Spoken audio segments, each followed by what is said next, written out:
The stagecoach lurched to a halt in front of the dusty trading post, and Caroline Morrison stepped down onto the packed earth of Miles City, Montana, with legs that trembled from more than just the long journey.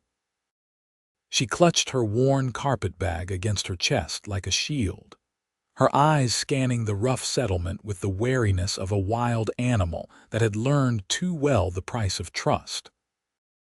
It was late spring in 1877, and the frontier town bustled with cattlemen, miners, and merchants, all moving with purpose through streets still muddy from recent rains.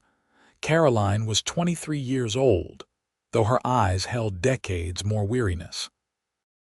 Her auburn hair, once carefully pinned, had come loose during the journey, wisps framing a face that would have been beautiful if not for the haunted quality that shadowed her features. She had traveled from St. Louis, fleeing a marriage that had nearly destroyed her. Her husband, dead now from drink and his own violent temper, had left her with scars that ran deeper than the faint mark on her wrist where he had grabbed her too hard one final time. "You need help with your trunk, miss." The stagecoach driver peered down at her with concern. She realized she had been standing motionless for several moments, simply staring at the unfamiliar town. "No, thank you. I have only this bag." Her voice came out smaller than she intended. She cleared her throat and tried again. "I am looking for the boarding house, Mrs. Fletcher's establishment." "Down the main street, third building on the left. Can't miss it. Has a blue door."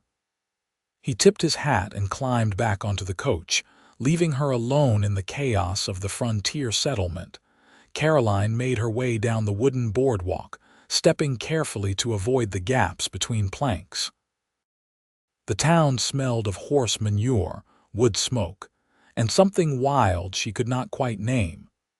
Men stared at her as she passed, and she pulled her shawl tighter, quickening her pace despite her exhaustion.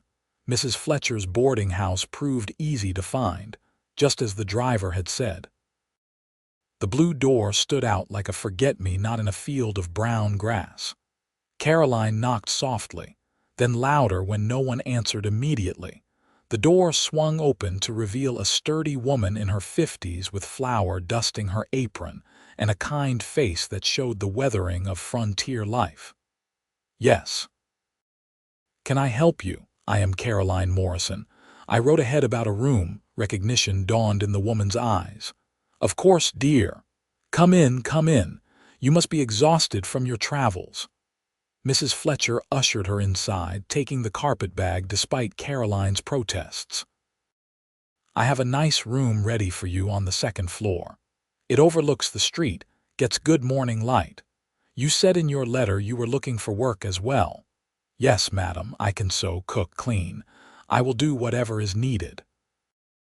Caroline followed her up the narrow staircase, her legs aching with each step. "Well, as it happens, I could use help here in the boarding house. Nothing fancy, mind you, but room and board plus a small wage. We can discuss details after you have rested." Mrs. Fletcher opened a door to reveal a modest room with a single bed, a washstand, and a small dresser. To Caroline, it looked like paradise. "Thank you," she whispered, fighting back tears that threatened to spill over. She was so tired of crying. Mrs. Fletcher patted her shoulder gently. "You rest now. Supper is at 6. Come down if you are hungry, or I can bring something up if you would rather." "I will come down," Caroline said, though she was not sure she would have the energy when the time came. After Mrs. Fletcher left, Caroline sank onto the bed and let herself feel the full weight of her exhaustion. She had done it. She had escaped, traveled across half the country, and found a place where no one knew her story. Where no one knew about Marcus, about the nights she had spent cowering in corners, about the shame she carried like stones in her pockets. She must have fallen asleep, because the next thing she knew, the light through the window had changed from afternoon gold to evening amber. The smell of cooking meat and bread drifted up from below, making her stomach clench with hunger. She had eaten nothing since morning but a stale biscuit. Caroline washed her face in the basin, pinned her hair as neatly as she could manage, and made her way downstairs. The dining room held a long table where several boarders were already seated. They looked up as she entered, conversations pausing mid-sentence. "Everyone, this is Miss Morrison, our newest resident," Mrs. Fletcher announced cheerfully from the kitchen doorway. "Miss Morrison, make yourself comfortable anywhere there is space." Caroline took a seat near the end of the table, next to an older woman who introduced herself as Mrs. Carmichael, a widow who ran the general store. Across from her sat two younger men who worked at the stockyards, and at the head of the table was a grizzled prospector who claimed to have struck silver up in the hills, though Mrs. Carmichael whispered that he said that every week. The meal was simple but plentiful.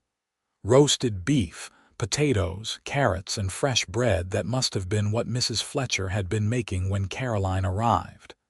Everyone ate with the focused attention of people who worked hard for their living. Conversation was minimal but friendly, mostly questions about Caroline's journey and polite inquiries about where she had come from. "St. Louis," she said, offering nothing more. No one pressed, which she appreciated. The frontier had a way of respecting privacy, she was learning. After dinner, she helped Mrs. Fletcher clear the dishes, learning the rhythm of the household. "Most of the boarders are regular working folks," Mrs. Fletcher explained as they washed plates in the kitchen. "They keep respectable hours, pay on time, and do not cause trouble. I run a clean establishment, and I expect everyone to treat each other with courtesy." "Of course," Caroline agreed, scrubbing a stubborn spot on a pot. "There is one more boarder you have not met yet, Mr. Garrett Ellis.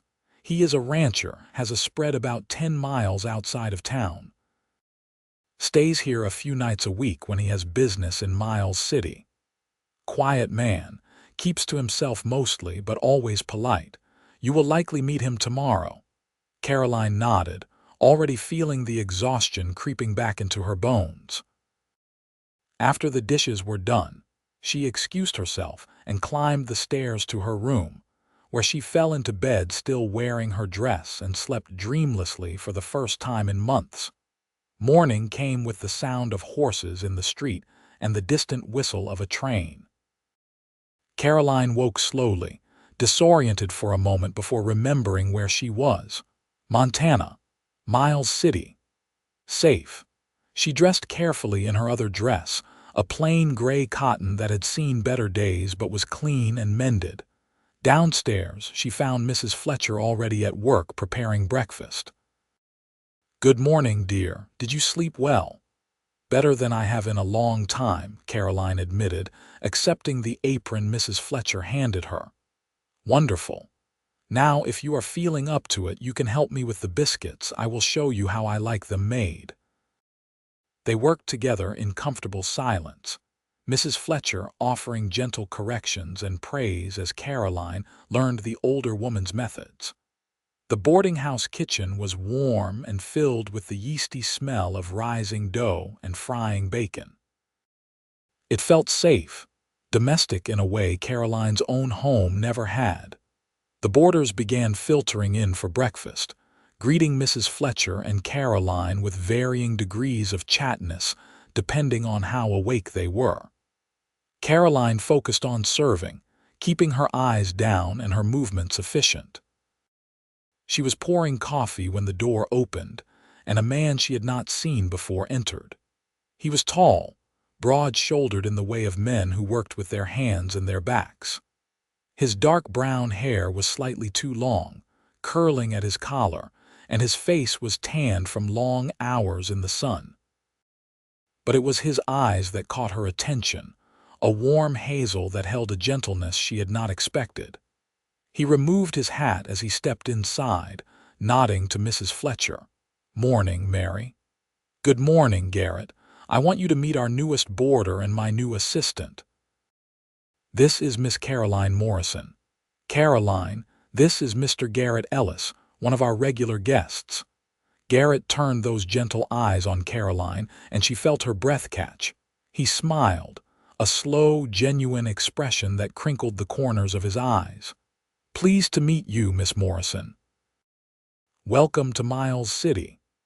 "Thank you, Mr. Ellis." She managed to keep her voice steady, though her hands trembled slightly as she set down the coffee pot. "Just Garrett is fine if you do not mind." He took a seat at the table, and Caroline noticed he moved with a slight stiffness, as though favoring his left side. "Then you may call me Caroline if you wish." Throughout breakfast, Caroline felt hyper-aware of Garrett's presence. He did not stare at her like some of the other men in town had, did not try to engage her in conversation she clearly did not want. He simply ate his meal, exchanged a few words with the prospector about cattle prices, and thanked Mrs. Fletcher sincerely for the food. When he stood to leave, he placed his hat back on his head and nodded to Caroline. "I hope you settle in well here. It is a good town, despite its rough edges." "Thank you," she said again, unsure what else to say. After he left, Mrs. Fletcher caught Caroline's eye and smiled. "That is about as talkative as Garrett gets with strangers. You should feel honored." "He seems nice," Caroline said carefully, beginning to clear the breakfast dishes. "He is one of the best men I know," Mrs. Fletcher said firmly. "Came out here about 5 years ago, started his ranch from nothing. Works harder than any 3 men combined, never complains, never causes trouble. If you ever need help with anything in this town, Garrett Ellis is the man to ask." Caroline filed this information away but said nothing. She had learned not to trust easy descriptions of good men. Marcus had seemed good once, too, to everyone who did not live behind closed doors with him. The days began to establish a pattern. Caroline woke early, helped Mrs. Fletcher prepare breakfast and clean the boarding house, spent afternoons learning to manage the household accounts and inventory, and evenings helping with supper and the evening cleaning.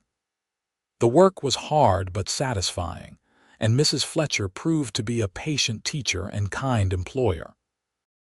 Garrett came and went from the boarding house on an irregular schedule, sometimes staying 3 nights in a row, sometimes absent for a week. When he was there, he was unfailingly polite but distant, offering Caroline the same courteous respect he showed everyone. She appreciated his restraint, though she found herself increasingly curious about him. One afternoon, about 2 weeks after Caroline's arrival, she was sweeping the front porch when a commotion in the street drew her attention. A horse had spooked, rearing and bucking while a young boy clung desperately to the saddle. Without thinking, Caroline dropped her broom and ran toward the animal, making soothing sounds she remembered from her childhood on her father's small farm. "Easy, easy now," she crooned, approaching slowly with her hands outstretched. The horse's eyes rolled white with fear, but something in Caroline's voice seemed to reach it. The animal's movements slowed, became less frantic. "That is right, you are all right. Easy now." She managed to grab the bridle, stroking the horse's neck until it stood still, sides heaving. The boy slid down from the saddle, his face pale with shock. "Thank you, miss," he stammered. "I do not know what happened. Something scared him. It is all right. No one is hurt." Caroline examined the horse more closely and found a sharp burr tangled in its tail. "Here, this is what was bothering you, poor thing." She carefully extracted the burr, and the horse immediately calmed further, nuzzling her shoulder. "That was mighty brave of you." The voice came from behind her, and Caroline turned to find Garrett sitting on his own horse, watching her with an expression she could not quite read. Most folks would have run the other direction. Caroline felt heat rise to her cheeks. "I grew up around horses. I knew he was just frightened, not mean." "Still brave," Garrett said, dismounting with that same careful movement she had noticed before. Up close, she could see a scar on his jaw, faded but visible. You have a good way with animals. That is a useful skill out here. Do you have many horses on your ranch? The question came out before she could stop it, and she immediately regretted it. She did not want to seem interested, did not want to encourage conversation that might lead to questions about her own past. But Garrett seemed to sense her hesitation. About 20 head right now, plus some cattle. It is not a big operation yet, but it is growing.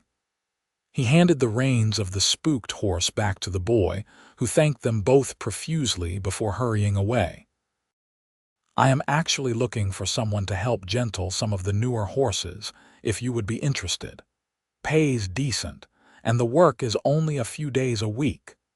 Caroline's first instinct was to refuse.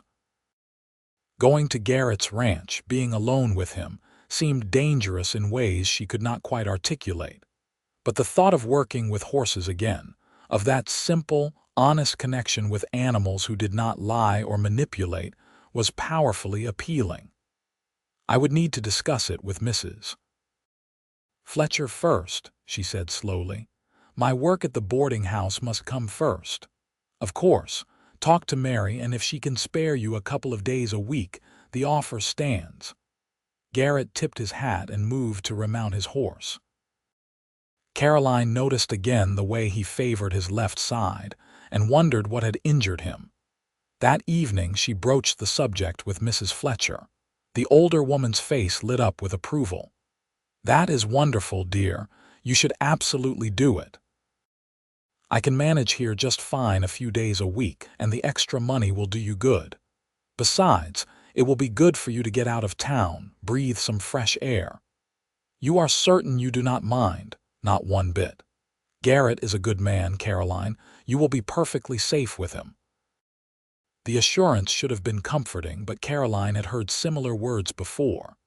Still, she found herself agreeing, and the following Monday, she was waiting outside the boarding house when Garrett arrived with a gentle mare saddled and ready for her. Morning, Caroline. This is Daisy. She is the sweetest-tempered horse I own, perfect for the ride out to the ranch. Caroline approached Daisy carefully, letting the mare sniff her hand before stroking her neck. Hello, beautiful girl. We are going to be friends, are we not? The ride to Garrett's ranch took about an hour, following a well-worn trail that wound through rolling grasslands dotted with wildflowers. Garrett kept his horse at a comfortable walk, not pushing the pace, and did not try to fill the silence with unnecessary conversation. Caroline found herself relaxing despite her nervousness, soothed by the rhythm of the ride and the vast openness of the landscape. The ranch, when it came into view, was modest but well-maintained. A simple cabin stood near a creek, with a barn, corral, and several outbuildings arranged in a practical layout. Everything looked sturdy and cared for, from the neat fencing to the thriving vegetable garden beside the cabin. It is not much yet, Garrett said, helping her dismount, but it is mine. It is lovely, Caroline said honestly. There was something appealing about the simplicity of it, the evidence of hard work and careful planning. Garrett showed her to the corral where several young horses milled about, watching the newcomers with curious eyes. These 4 are the ones that need the most work. They are green broke but still skittish. I need them calm enough to be reliable working horses.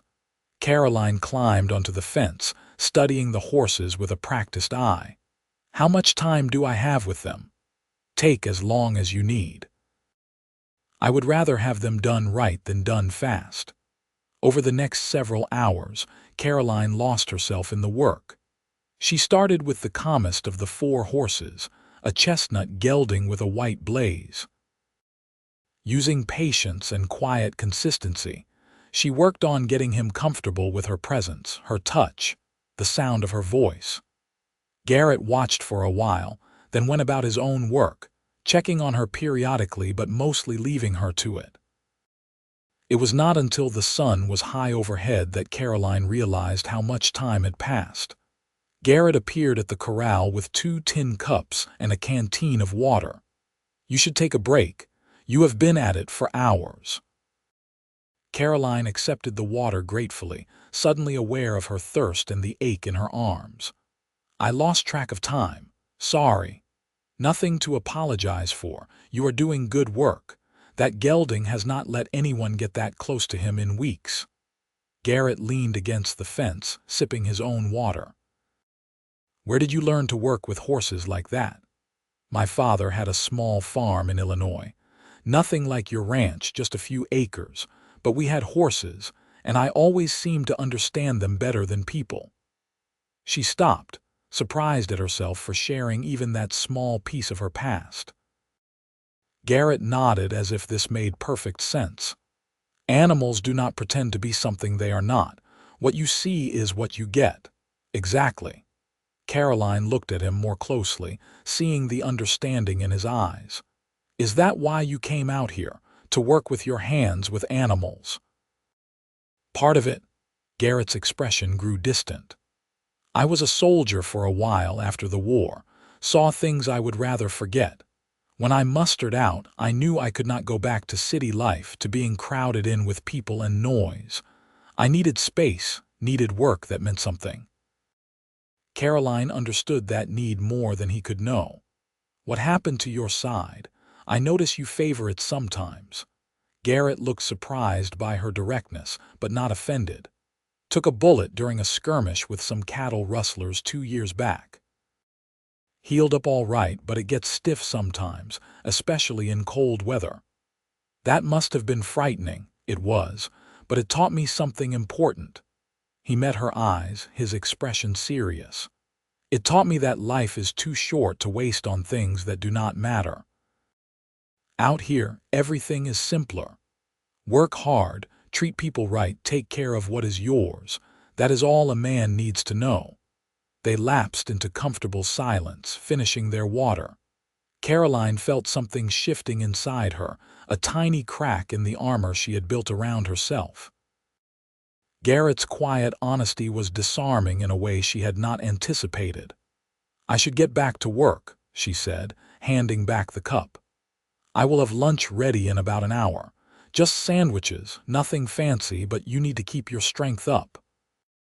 The rest of the day passed in a pleasant blur of patient work with the horses, punctuated by a simple but satisfying lunch and occasional conversations with Garrett, as their paths crossed in the course of their respective tasks.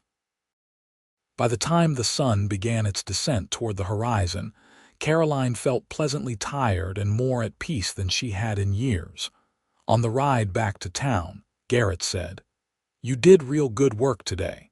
Those horses trust you already. If you can come back Thursday, I will pay you for both days at the end of the week." "Thursday works well for me. Thank you for the opportunity."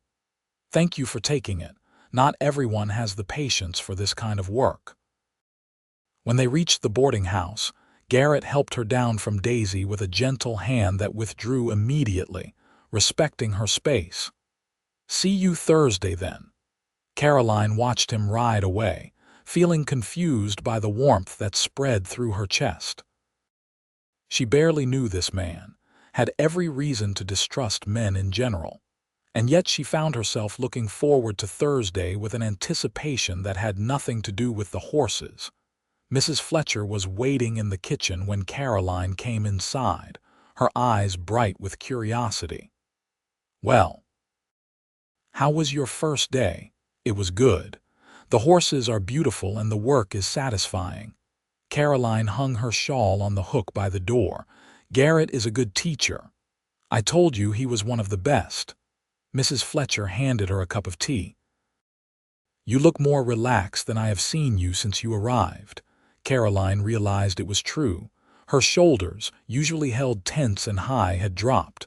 Her jaw was not clenched. "I think the fresh air helped." "I think it was more than the fresh air, but I will not pry." Mrs. Fletcher patted her hand. "I am just glad to see some color in your cheeks."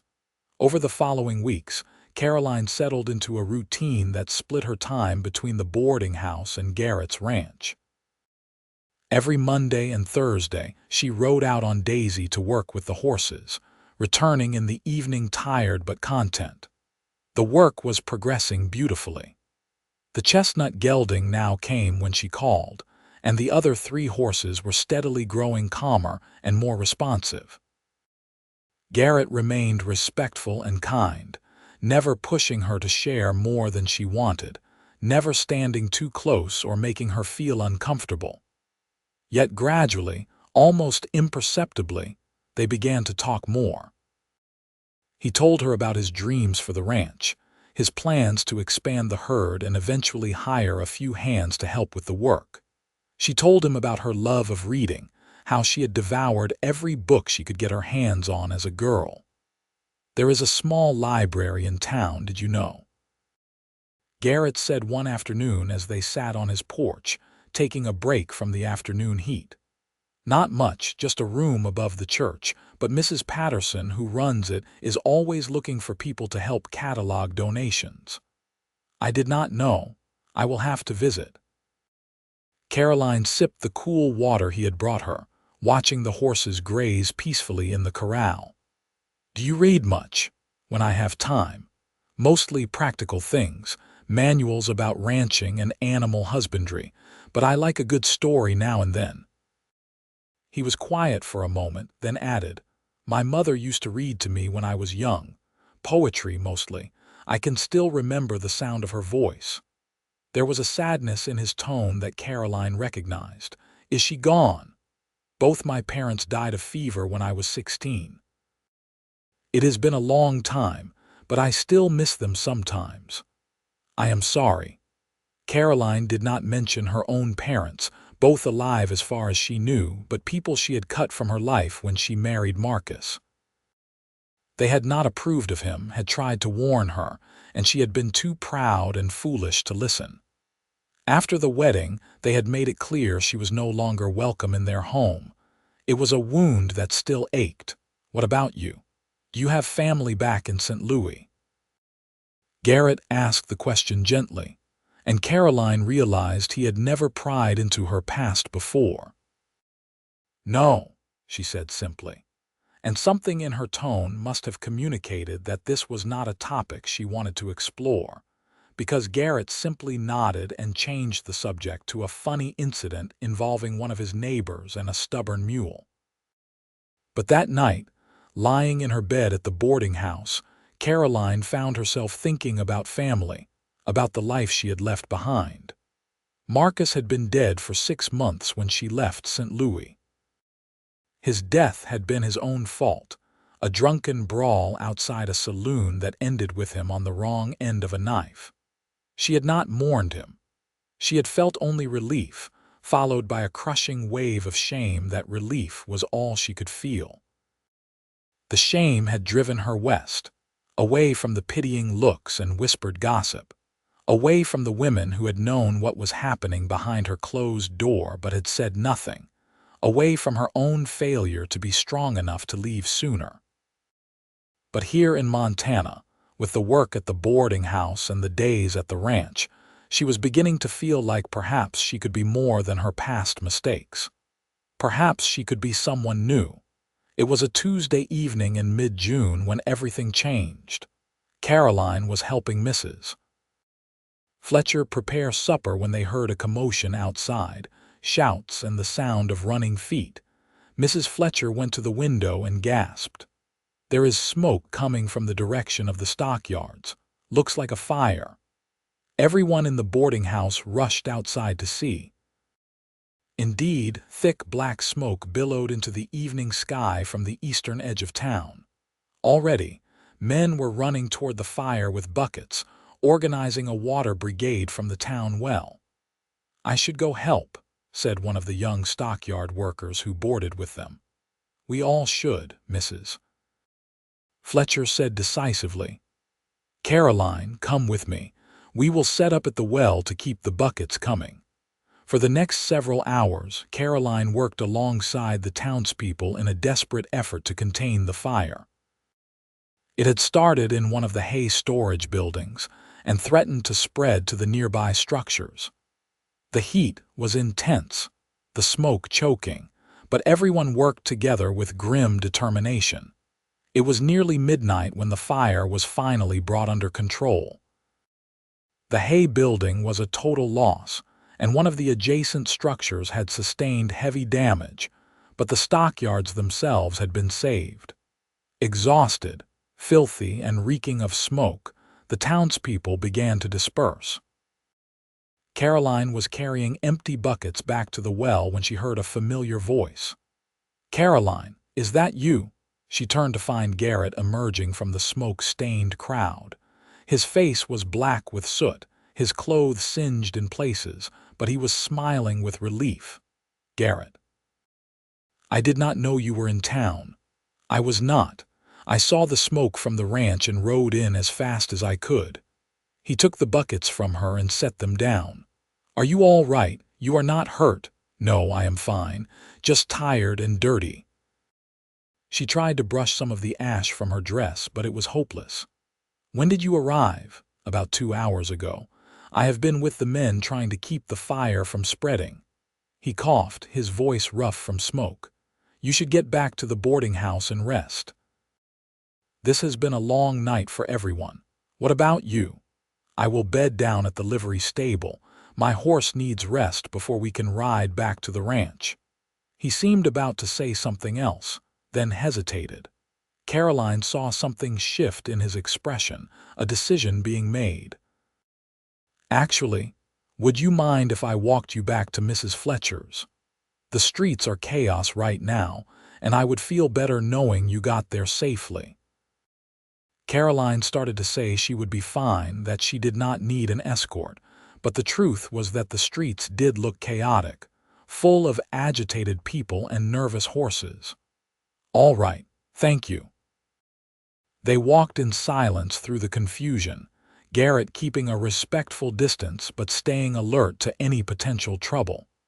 When they reached the boarding house, he stopped at the bottom of the porch steps. "Thank you for your help tonight," he said. "The whole town working together like that, it is what makes a place like this special." "I was glad to help." Caroline paused, then added impulsively, "Be careful riding back to the ranch. You must be exhausted." "I will be fine. I have ridden tired before." But his smile suggested he appreciated her concern. "See you Thursday?" "Yes, Thursday." She watched him walk back toward the livery stable, his stride still strong despite the long night. Mrs. Fletcher appeared at her elbow, making Caroline jump. "That man cares about you," the older woman said softly. "We are friends, employer and employee. If you say so, dear." Mrs. Fletcher's tone was maddeningly knowing.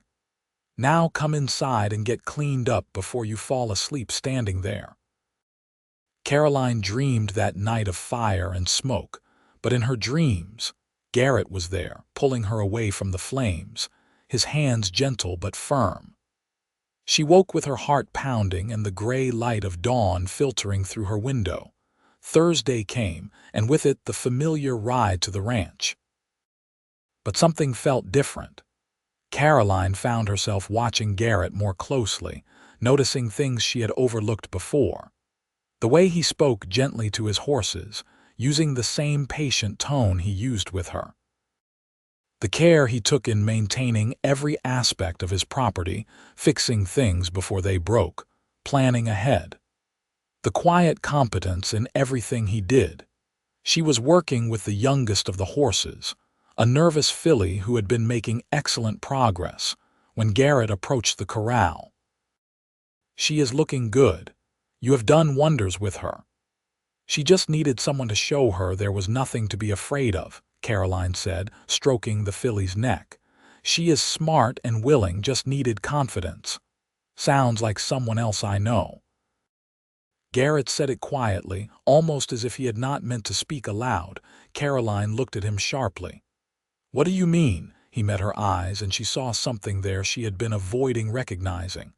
Warmth, affection, maybe something more. "I mean you are not as fragile as you think you are, Caroline. You rode west alone, started a new life, work harder than anyone I know. That takes strength." You do not know anything about me, she said, the words coming out harsher than she intended. You do not know where I came from or what I have done. You are right, I do not, and I will not ask unless you want to tell me. Garrett's voice remained calm, steady. But I know what I see. I see a woman who is kind to animals and people alike, who works with dedication at everything she does, who has sadness in her eyes but keeps moving forward anyway. That is enough for me to know. Caroline felt tears stinging her eyes and turned away, angry at herself for the weakness. I should get back to work. Caroline. He said her name so gently that she had to look at him. I am not trying to make you uncomfortable. I just want you to know that I see your strength, even if you do not see it yourself yet. He walked away then, leaving her alone with the horses and her turbulent thoughts. For the rest of the day, Caroline threw herself into the work, trying not to think about Garrett's words or the way they had made something in her chest ache with a longing she did not want to name. But that night, back in her room at the boarding house, she let herself think about it. About Garrett. About the way he made her feel safe without making her feel weak. About how his patience reminded her that not all men use their strength to dominate and control. About the possibility, terrifying and thrilling in equal measure, that she might be developing feelings for him. The realization should have sent her running. Every instinct born from her years with Marcus screamed at her to protect herself, to maintain distance, to never trust a man with her heart again. But another part of her, smaller but growing stronger, whispered that Garrett was different. That he had proven his character through months of patient, respectful interaction. That perhaps healing was possible. She was still wrestling with these thoughts when she finally fell asleep, and her dreams were full of hazel eyes and gentle hands. The following Monday, Caroline arrived at the ranch determined to be professional and distant. But Garrett seemed to sense her turmoil and gave her extra space, communicating only when necessary and never venturing near personal topics. It should have been a relief. Instead, it made her feel oddly bereft. By the end of the day, her nerves were frayed. As she prepared to mount Daisy for the ride back to town, Garrett approached with his usual offer of water for the journey. "Thank you," she said stiffly, accepting the canteen. "Caroline, if I overstepped last week, I apologize. It was not my intention to make you uncomfortable." "You did not overstep." The words came out before she could stop them. "That is the problem." Garrett looked confused. "I do not understand." Caroline took a breath, feeling as if she were standing on the edge of a cliff. "I was married before. In St. Louis. My husband was not a kind man. He is dead now, but the marriage nearly destroyed me. I came here to escape that, to start over where no one knew my shame." "There is no shame in surviving," Garrett said quietly, "and there is no shame in being hurt by someone who should have protected you." The understanding in his voice broke something open inside her. "I am afraid," she admitted, her voice barely a whisper. "I am afraid of trusting again. Of making the same mistake. I would never hurt you, Caroline, but I understand if you cannot believe that yet." Garrett kept his distance, respecting her space even in this moment of vulnerability. "I can wait. For however long it takes. Wait for what? For you to see that not all men are like your husband, that some of us know the difference between strength and cruelty. That love should feel safe, not frightening." He said it simply, as a statement of fact, and Caroline felt her heart stutter at the word love. "You barely know me," she protested weakly. "I know enough. I know you have courage and kindness and a healing touch with broken things. I know that when you smile, which is not often enough, it is like the sun coming out. I know that I started counting the days between your visits almost from the beginning." He finally met her eyes fully. "I know that I am falling in love with you, Caroline Morrison, and I am willing to wait as long as it takes for you to decide if you might feel the same." Caroline stood frozen, unable to speak, unable to process what he was saying. A part of her wanted to run, to protect herself from the possibility of being hurt again. But another part, the part that had been slowly healing over these months of patient interactions, wanted to step forward, wanted to believe. "I do not know what I feel," she said honestly. "I am confused and scared, and I do not trust my own judgment anymore." "That is all right. There is no rush. We can keep going exactly as we have been, and when you figure out what you feel, if anything, you can tell me." Garrett stepped back, giving her even more space. "For now, let me just be your friend, someone you can rely on. No pressure, no expectations." It was possibly the most perfect thing he could have said. Caroline felt some of the tension leave her shoulders. "Friends, I think I can do friends." "Good." His smile was warm but not demanding. "Then I will see you Thursday, friend." The ride back to town was a blur of thoughts and feelings.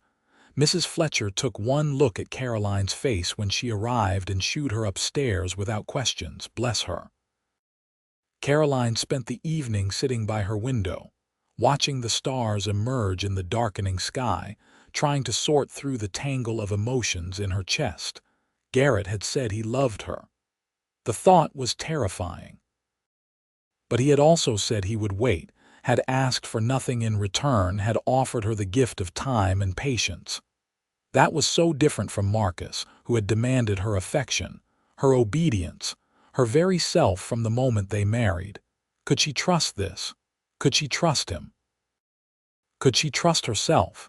She did not have answers, but she knew one thing. She did not want to stop seeing Garrett, did not want to give up the peace she found at his ranch, working with the horses, sharing companionable silences and easy conversations. He had become important to her, she realized.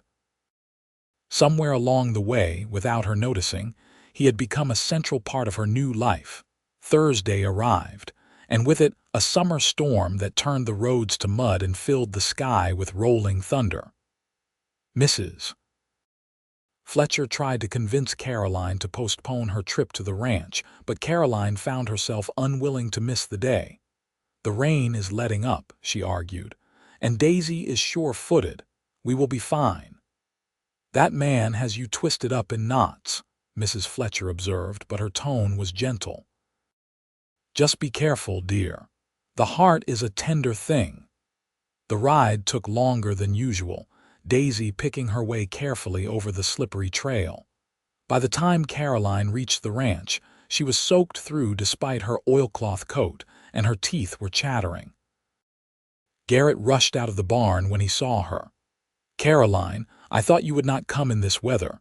You are freezing. Come inside."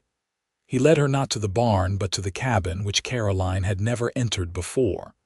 Inside was a single large room, simply furnished but scrupulously clean. A stone fireplace took up most of one wall, and Garrett immediately began building up the fire. "Get out of that wet coat.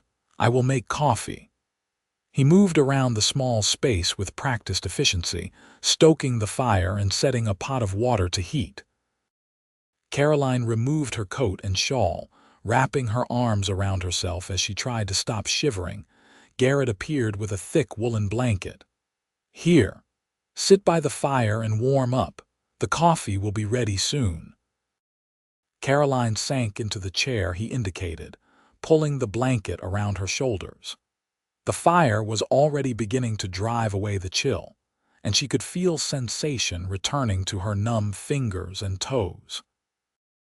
"You should not have come in this weather," Garrett said, but his tone was more concerned than scolding. "What if something had happened to you on the road?" "I wanted to come." Caroline looked up at him, finding the courage to be honest. "I have been thinking about what you said on Monday. About being friends, about waiting. I wanted to see you." Something flickered in Garrett's eyes, hope mixed with caution. "I am glad you are here, but your safety is more important than my feelings." "I was safe. I am a capable rider." She accepted the cup of coffee he handed her, wrapping her hands around its warmth. "Stop trying to protect me from myself. I am sorry. You are right. Garrett sat in the other chair, maintaining a respectful distance. Old habits. My mother always said I had too much of the guardian instinct. It is not a bad quality. Just sometimes it can feel suffocating. Caroline sipped the coffee, feeling the warmth spread through her chest. Marcus used to say he was protecting me too, but his protection was really just control. There is a difference between protecting someone and controlling them, Garrett said quietly. Protection means giving someone the tools and support to keep themselves safe. Control means taking away their choices. Yes. Caroline looked at him, really looked at him, and saw the sincerity in his face. How did you get so wise about these things? I have made my share of mistakes, and I had good parents who taught me about respect and kindness before they died. He stared into the fire, his expression thoughtful. I also saw some things in the army, men who treated women poorly, and I never wanted to be like them. They sat in comfortable silence for a while, listening to the rain drumming on the roof and the crackle of the fire. Caroline felt something settling inside her, a sense of rightness she had not experienced in years. Garrett, she said finally, I think I would like to tell you about my marriage, about what happened. Not because I owe you an explanation, but because I want you to understand why I am the way I am. Only if you want to. You do not have to tell me anything. I know, but I want to. Caroline took a breath and began to speak, telling him things she had never spoken aloud to anyone. About Marcus's charm in the beginning, how he had swept her off her feet when she was barely 20. About the gradual shift after the wedding, the possessiveness that turned to jealousy, the jealousy that turned to rage. About the nights she spent locked in their bedroom, or worse, running from his fists. About the isolation as he systematically cut her off from friends and family. About the shame that kept her silent, the belief that somehow it was her fault, that she had failed as a wife.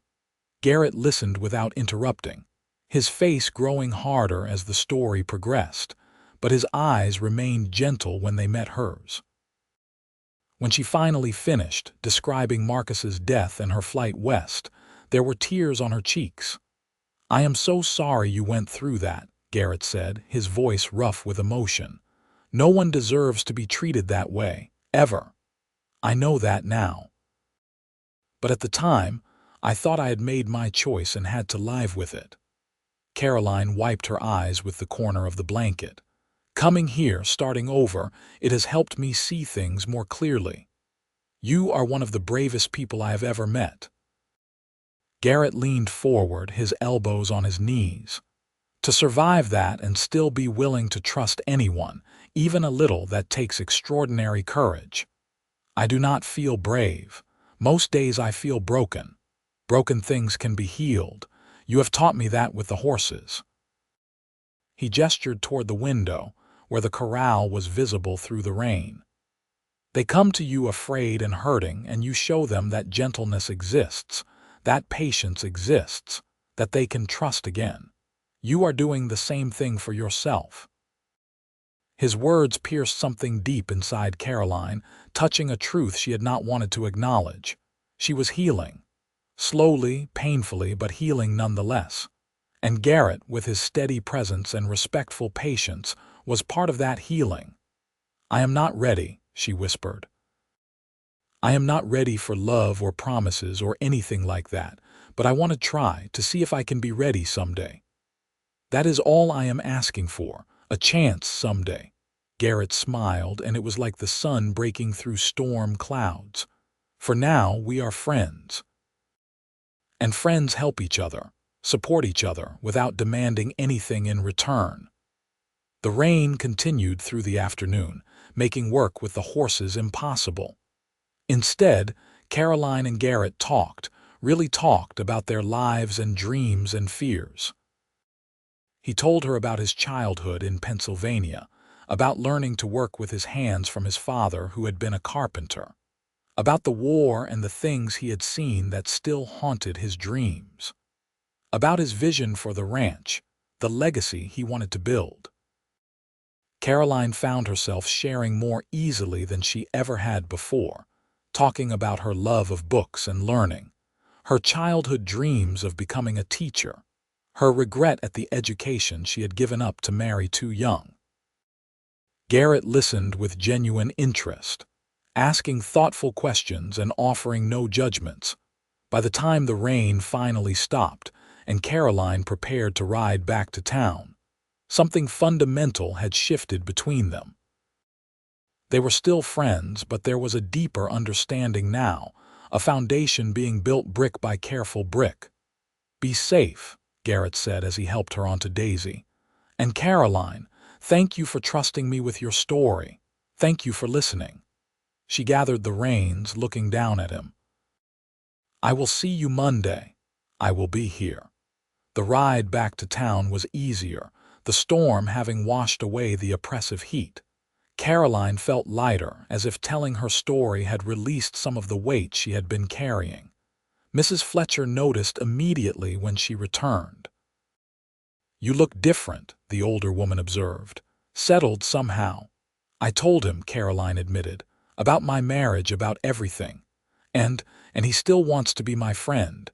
He is willing to wait to let me heal at my own pace." Caroline smiled, a real smile that reached her eyes. "He might be the most patient man I have ever met. I told you he was one of the best." Mrs. Fletcher pulled her into a hug. "I am proud of you, dear. That took real courage." Summer deepened into its fullest glory, and with it, Caroline's comfort with Garrett grew. They maintained the fiction of friendship, but anyone watching could see the care they took with each other. The way Garrett's eyes followed Caroline when she worked with the horses, the way Caroline laughed more easily around him, her smiles coming more frequently. The small gestures of thoughtfulness, Garrett making sure she had water and shade on hot days, Caroline bringing him cookies she had made with Mrs. Fletcher. The horses were nearly finished with their training, which meant Caroline's employment at the ranch would soon end.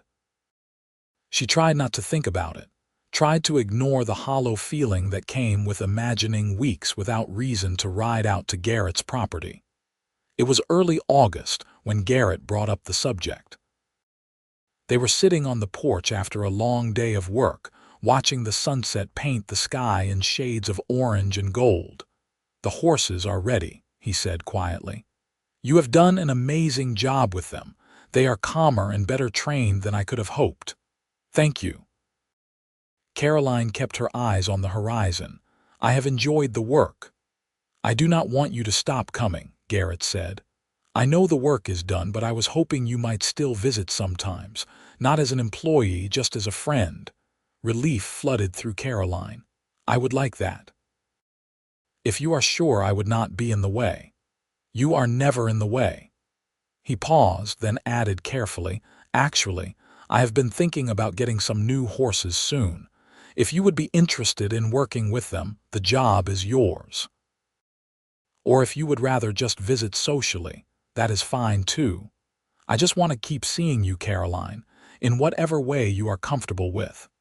Caroline turned to look at him, seeing the vulnerability in his face. This strong, capable man was laying his heart open to her, offering her control over their relationship, trusting her with his feelings. It was so different from Marcus, who had always demanded and controlled, never asked or trusted.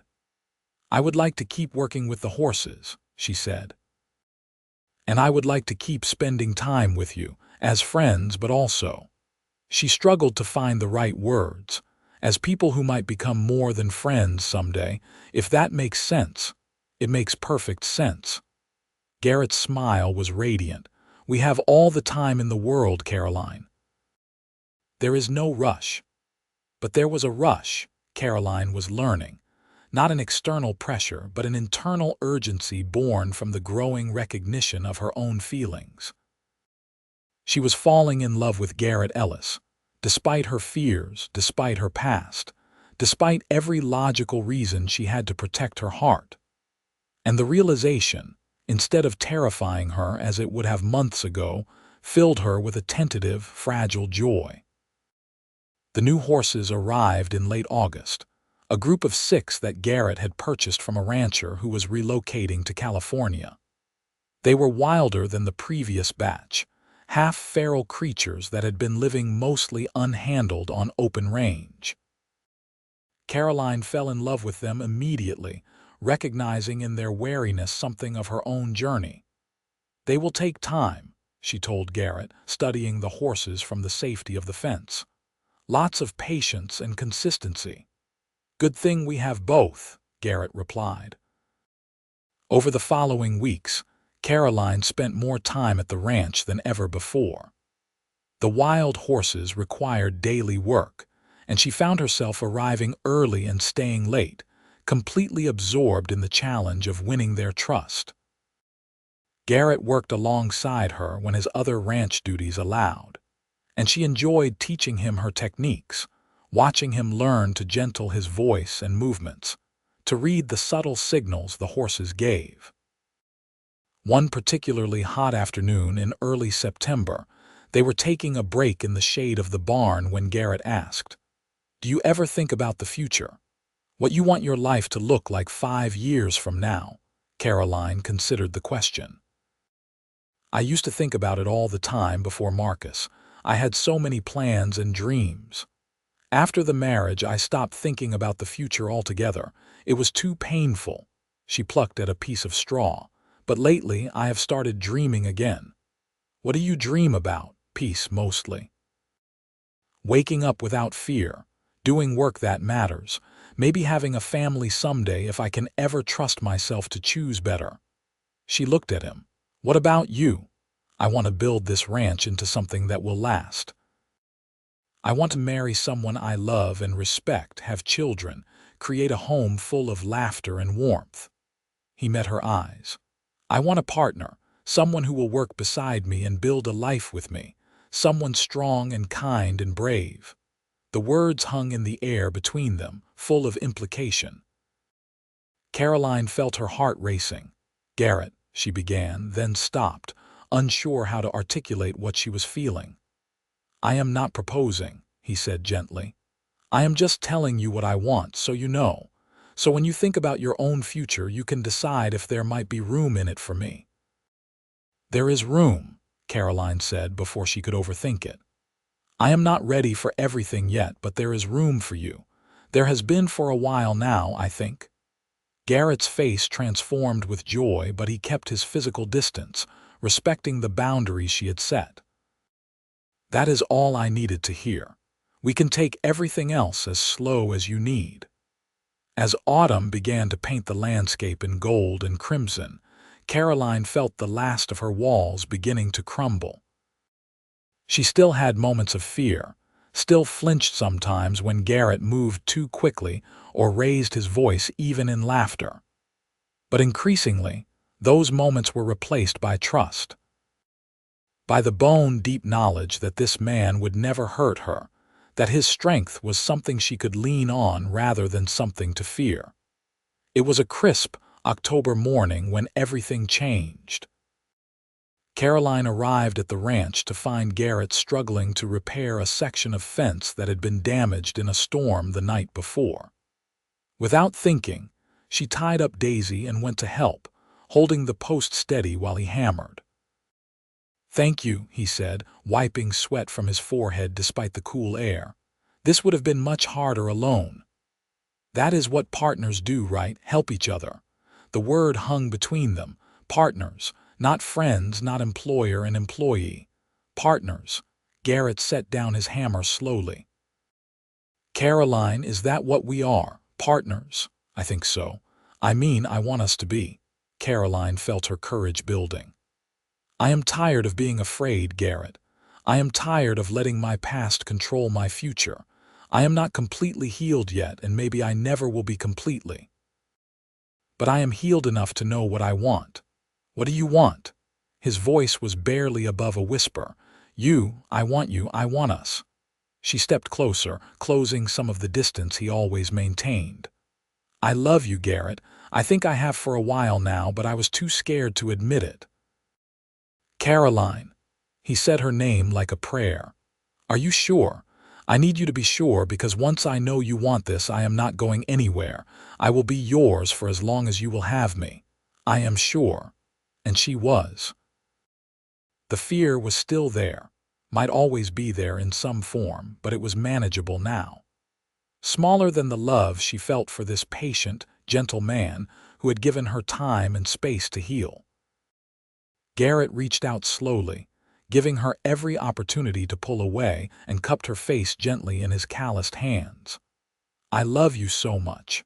I have loved you since that day you calmed the spooked horse, maybe even before that. You are the strongest, most beautiful person I have ever known.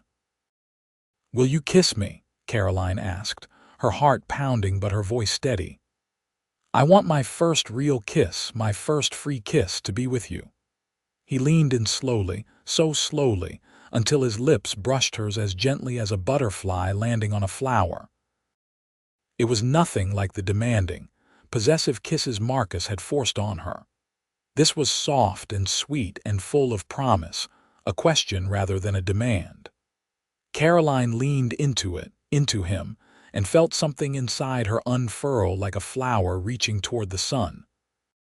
When they finally pulled apart, both of them were smiling. Garrett rested his forehead against hers. I have been wanting to do that for months. I wish I had let you sooner. Caroline laughed, feeling giddy and light, but the waiting made it perfect. So where do we go from here? Garrett asked, his thumbs tracing gentle circles on her cheeks before he dropped his hands, still giving her control. Forward, Caroline said decisively. Together. I do not need a long courtship, Garrett. I have watched you for months. I know your character, your kindness, your integrity. I trust you in a way I never thought I would trust anyone again. Are you saying what I think you are saying? I am saying that when you are ready to ask me to marry you, my answer will be yes. Caroline felt a thrill of freedom saying the words. I am saying I want to build a life with you, here on this ranch. I want to be your partner in every sense of the word. Garrett whooped with joy, actually lifting her off her feet and spinning her around before setting her down and immediately looking worried. I am sorry, I should have asked before I did that. It is all right. Caroline laughed, steadying herself against his chest. That was all right. Just maybe warn me next time. Next time I will ask permission before I do anything. His smile was brighter than the autumn sun. Caroline Morrison, will you let me court you properly? Can I take you to dinner in town, maybe to the church social next week? Can I introduce you as the woman I intend to marry? Yes to all of it. Caroline kissed him again, marveling at how natural it felt, how right. But I should warn you, Mrs. Fletcher is going to say she knew it all along. She did. The whole town did, probably. We have not been very subtle. Garrett took her hand, lacing their fingers together. Do you want to ride back to town together today? Tell Mrs. Fletcher the news. I would love that. But first, help me finish working with the horses. They still need their afternoon session. They worked together in perfect harmony, the horses responding to their combined patience and skill. Watching Garrett move confidently among the animals, using the techniques she had taught him, Caroline felt a surge of pride and belonging. This was her life now. This ranch, this man, this peaceful existence so far from the nightmare of her past. Mrs.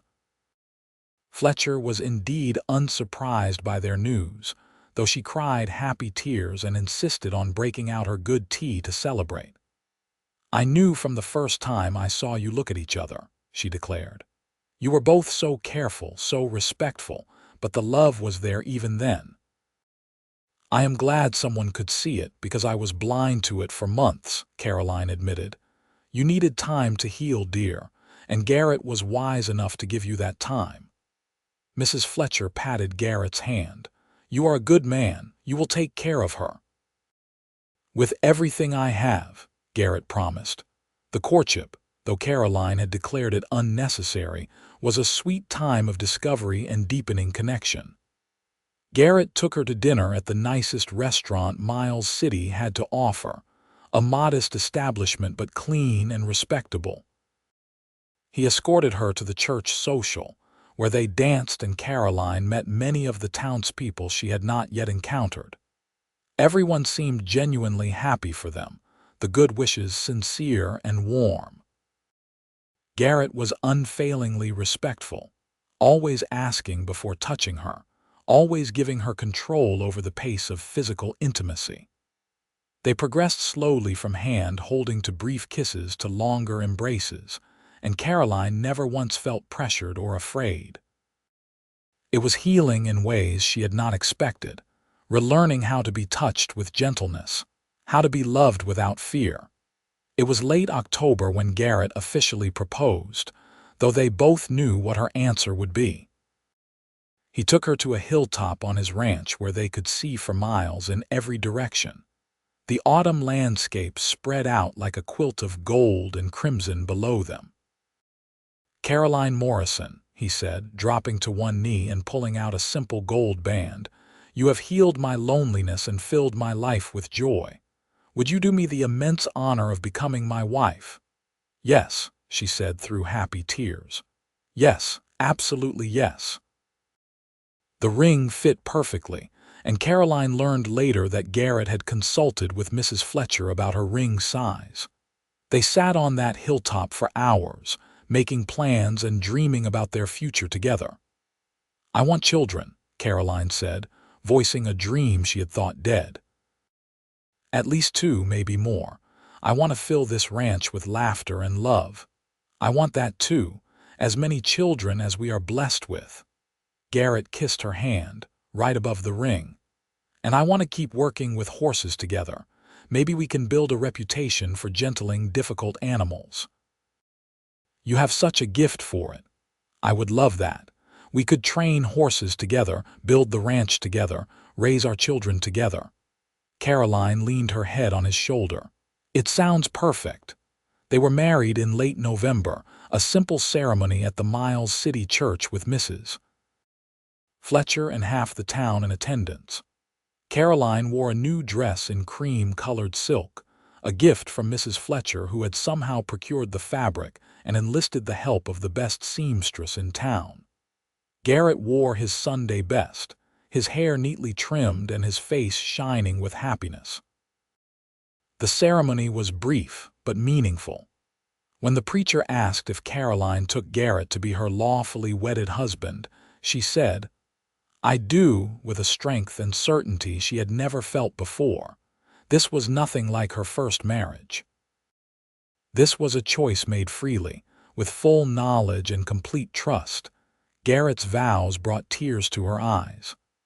"I promise to cherish you, to respect you, to listen to you, and to love you all the days of my life.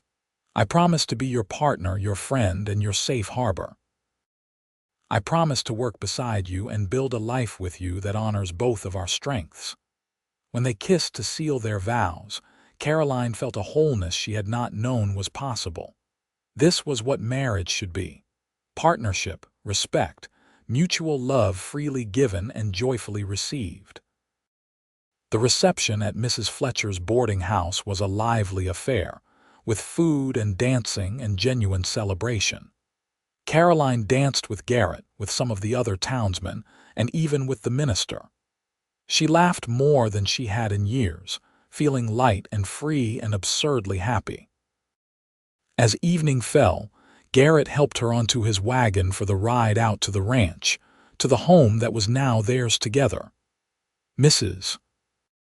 Fletcher had conspired with some of the town women to prepare the cabin while they were at the reception, and when they arrived, Caroline found flowers in vases and a special supper laid out, still warm. "They think of everything," she marveled. "We have good friends." Garrett lifted her hand to his lips. "Are you happy?" "I am more than happy. I am whole." Caroline turned to face him, taking both his hands in hers. "You healed me, Garrett. With your patience and your devotion, you showed me that I could trust again, love again, hope again. Thank you. You healed yourself, Caroline. I just gave you a safe place to do it. He drew her close, his arms gentle but sure around her. And you healed me too. I did not even realize how lonely I was until you filled my life with light. That night, in the cabin that was now their home, they began their married life together. Garrett was as patient and gentle as he had always been, making sure Caroline felt safe and cherished every moment. There were a few times when she tensed, old fears rising, but Garrett simply held her and waited, giving her time to remember that he was not Marcus, that this was different, that she was safe. And when those fears passed, what remained was joy and love, and the profound intimacy of two people who had chosen each other freely and completely. The first year of their marriage was one of hard work and deep happiness. They worked the ranch together, Caroline's skills with horses complementing Garrett's broader ranching knowledge. Word spread about their talent for gentling difficult animals, and soon people were bringing them horses from all over the territory. The ranch prospered, and Garrett was able to hire 2 hands to help with the cattle, freeing up more time for the horse training they both loved.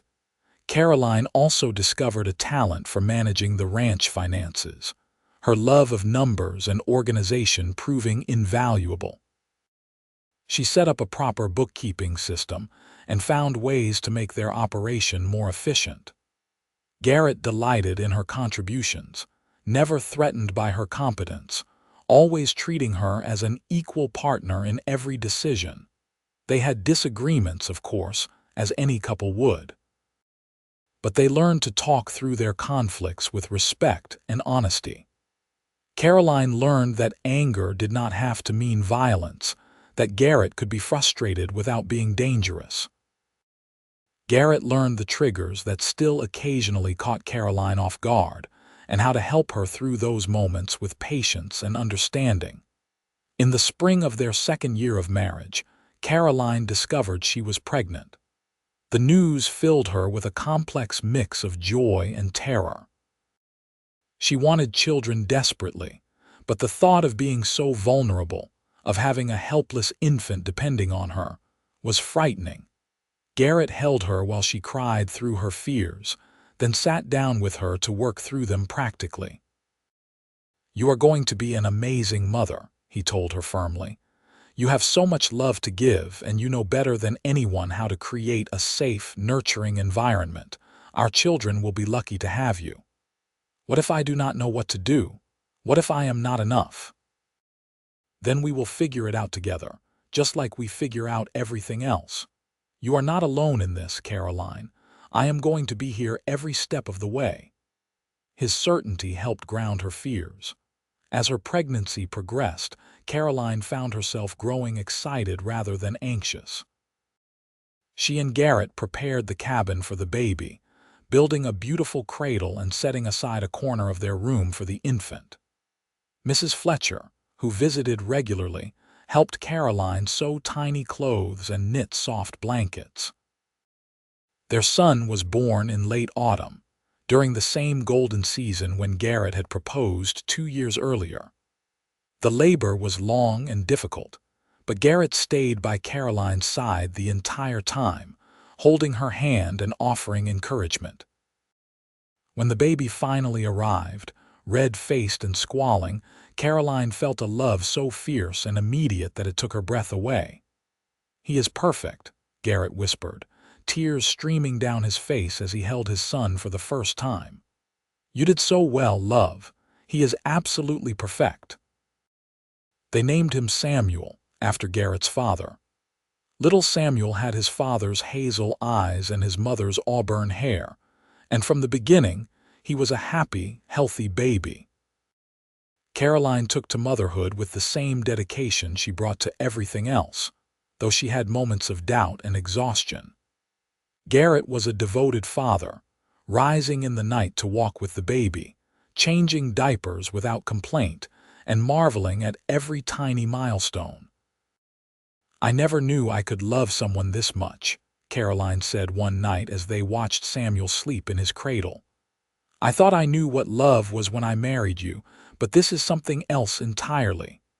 "It is different, but not more," Garrett said, pulling her close. "My heart just got bigger to hold all of it. Love for you, love for him, love for this life we have built." When Samuel was about a year old, Caroline found herself pregnant again. This pregnancy was easier than the first, perhaps because she knew what to expect, perhaps because she had grown in confidence as a mother. Their daughter, Grace, was born in the spring, a calm and observant baby who seemed to take in the world with wise eyes. "Now we have one of each," Garrett said, cradling Grace while Samuel toddled around the cabin. "Our family is complete." But apparently the universe had other plans. 2 years later, Caroline gave birth to twins, a boy and a girl they named Matthew and Margaret. The cabin suddenly felt very full and very loud, but also full of laughter and love. Managing 4 children while also helping run the ranch was challenging, but Caroline had never been happier. She watched her children grow with a fierce, protective love, determined to give them the safe, nurturing childhood she had never had. Garrett was an involved father, teaching Samuel and Matthew to ride and work with horses, playing endless games of pretend with Grace and Margaret, reading stories to all of them before bed. The ranch continued to prosper. They built a larger house to accommodate their growing family, with separate bedrooms for the children and a big kitchen where the whole family could gather. They hired more hands and expanded their horse training business, becoming known throughout Montana for their skill and patience with difficult animals. Caroline also became involved in the community in ways she never had before.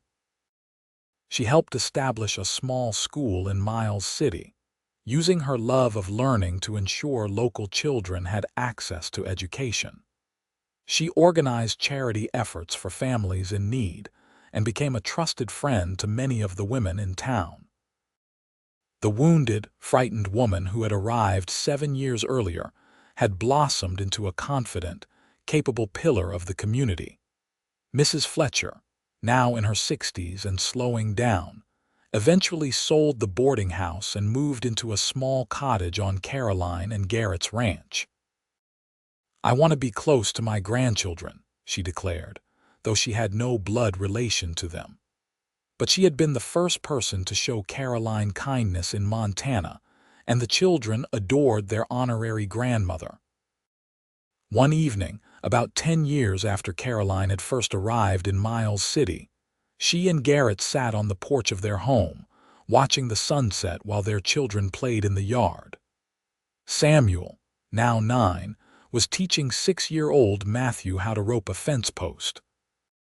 Grace, 8 years old, was reading a book in the shade of a tree while Margaret practiced cartwheels. "Do you ever think about how different things could have been?" Caroline asked, lacing her fingers through Garrett's. "If I had not come to Montana, if you had not needed someone to work with the horses, if I had been too afraid to trust you. I try not to think about it. The alternative is too terrible." Garrett kissed her temple. "I thank God every day that you walked into my life. You and the children are everything to me." "You saved me," Caroline said softly. "I was so broken when I arrived here, so convinced that I was damaged beyond repair. But you showed me that healing was possible, that love could be gentle and patient and safe. You gave me back my life." "We saved each other," Garrett corrected. "I was existing, not living before you. You gave me purpose and joy and a family. We healed together."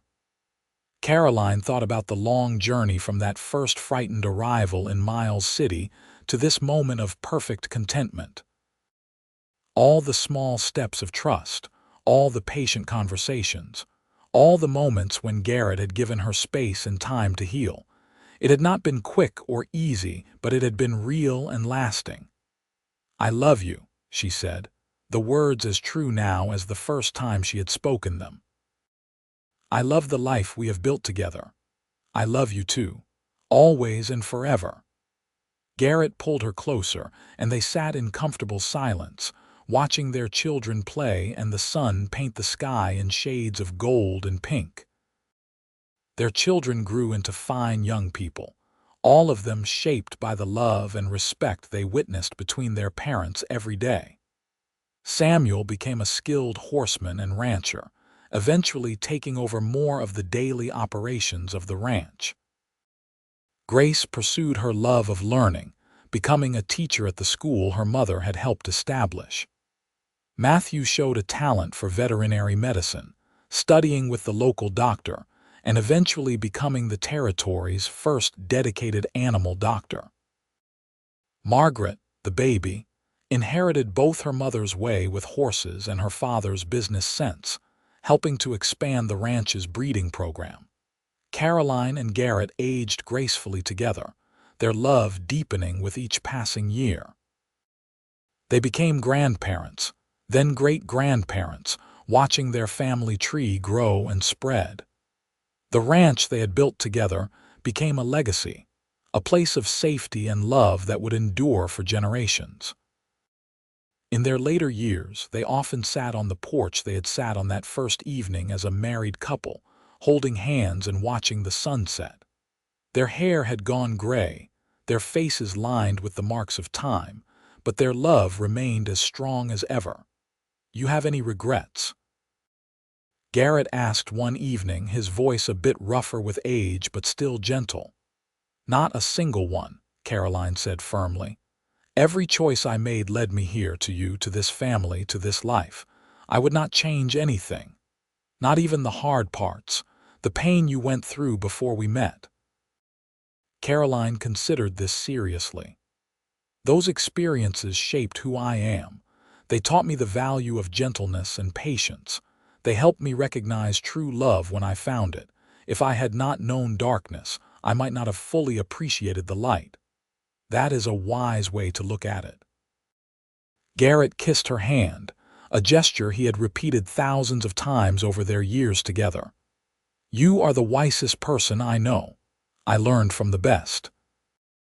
Caroline smiled at him, this man who had shown her what real love looked like, who had been patient when she needed patience, devoted when she needed devotion, and her partner in every sense of the word for more than 40 years. They lived to see the old century end, and the new one begin, marveling at the changes time had brought to Montana and to the country at large. Miles City grew from a rough frontier town to a proper city, but their ranch remained a constant, a piece of the Old West preserved and cherished. When Garrett passed away peacefully in his sleep at the age of 78, Caroline grieved deeply, but not hopelessly. She had been blessed with decades of true partnership and love, with children and grandchildren who carried forward the legacy of respect and devotion they had built together. She knew that Garrett's patient, gentle spirit lived on in all of them. Caroline lived another 5 years, surrounded by family and love, still sharp and engaged with the world. She spent her final years writing down her story, wanting future generations to know how she had arrived in Montana with a wounded spirit, and how a cowboy had healed it with patience and devotion. "It is important," she told her great-granddaughter who was helping her write, "for people to know that healing is possible, that even the deepest wounds can mend with time and the right person, that love should never hurt, should never diminish, should always build up and strengthen." Her memoir became a treasured family document, passed down through generations as a testament to the power of patient love and the possibility of healing. The ranch continued to thrive under the care of her descendants, and the techniques she and Garrett had developed for gentling horses became part of the family tradition. On a spring morning, surrounded by 3 generations of her family, Caroline passed peacefully in her sleep, ready to be reunited with the man who had shown her what real love could be. She died with a smile on her face, her last words a whispered thank you to Garrett and to the life they had built together. At her funeral, her children and grandchildren spoke of her courage, her kindness, her wisdom. They spoke of the love she had shared with Garrett, a love that had healed both of them and created a legacy that would endure. They spoke of how she had transformed from a frightened, wounded woman into a pillar of strength and compassion. "Our mother taught us that it is never too late to start over," Samuel said in his eulogy. "That healing is possible, that love can be gentle, that patience and devotion can work miracles. She and our father built something beautiful together, and we are all blessed to be part of that legacy." The ranch continued for generations, always remaining in the family, always maintaining the values Caroline and Garrett had instilled. Their great-great-grandchildren still told stories of the couple who had started it all, the cowboy who had been patient enough to wait, and the wounded woman who had been brave enough to trust again. And in Miles City, Montana, in the church where they had married, a small plaque was eventually placed in their memory. It read simply, "Caroline and Garrett Ellis. They showed us that the greatest love is patient, kind, and devoted. Their legacy lives on." It was the perfect ending to a story that had begun with fear and pain, but had transformed through patience and devotion into something beautiful and enduring. Caroline had arrived with a wounded spirit, and Garrett had healed it not with grand gestures or passionate declarations, but with consistent kindness, unwavering respect, and the patient devotion of a man who understood that the best things in life are worth waiting for. Their love story became legend in the territory, a reminder that true love does not rush, does not demand, does not control. It waits, it nurtures, it creates space for healing. It builds trust brick by brick and holds steady through storms. It is patient through the long journey from broken to whole, and it celebrates every small step of progress along the way. And so the story of Caroline Morrison and Garrett Ellis lived on, a testament to the transformative power of patient love and the beautiful truth that even the most wounded spirits can heal and flourish when given the gift of devotion that asks for nothing but offers everything.